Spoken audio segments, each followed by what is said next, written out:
Bonjour les enfants, on se retrouve pour notre deuxième dictée flash de la semaine. Donc j'espère que vous apprenez bien vos mots, que vous les écrivez bien tous les soirs pour être prêts pour vendredi. Alors aujourd'hui, dans la dictée flash, il y aura un petit nom propre, donc je vous l'ai écrit au tableau avec la majuscule, vous n'aurez plus qu'à le recopier. Donc je vous la lis et après on en discute un petit peu.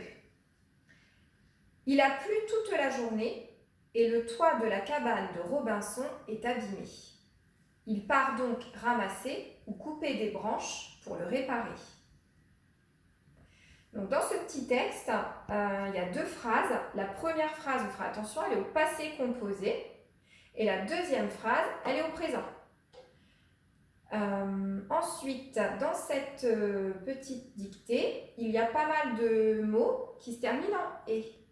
Donc je vous rappelle que lorsque ce sont des verbes, on les remplace par pris ou par prendre. Si on peut remplacer par prendre, le verbe est à l'infinitif, il va s'écrire ER. Et si on peut le remplacer par pris, le verbe est au participe passé et il va s'écrire et. Ensuite, dans la phrase, les autres petites difficultés, ça va être de bien penser aux accords, donc le pluriel des noms. Et, ah oui, petite astuce, abîmer, je vous aide un petit peu, je vous le dis, sur le i, il y a un accent circonflexe. Donc c'est parti, vous prenez votre cahier, vous écrivez la date, dictée flash, et j'y vais tout doucement. Ah oui, j'ai oublié de vous dire, évidemment, une phrase commence par une majuscule et elle se terminera par un point.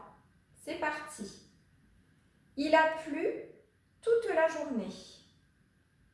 Il a plu toute la journée.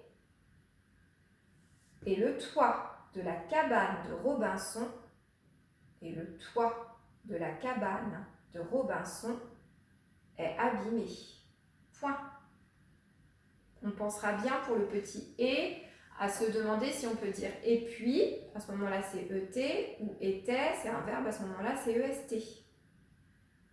On continue. Donc je commence une nouvelle phrase.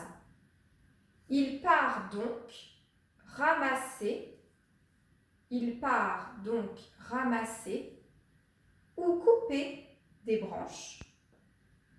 Il part donc ramasser ou couper des branches pour le réparer. Point. Pour le ou, pareil, on a déjà vu la leçon, mais je vous rappelle que si on peut dire ou bien, on n'a pas d'accent dessus. Si c'est ou l'endroit, on peut le remplacer par là-bas, c'est avec un accent. Pensez bien, il y a beaucoup de « et », je le redis, pensez à vérifier ça là avant de corriger. Voilà pour aujourd'hui.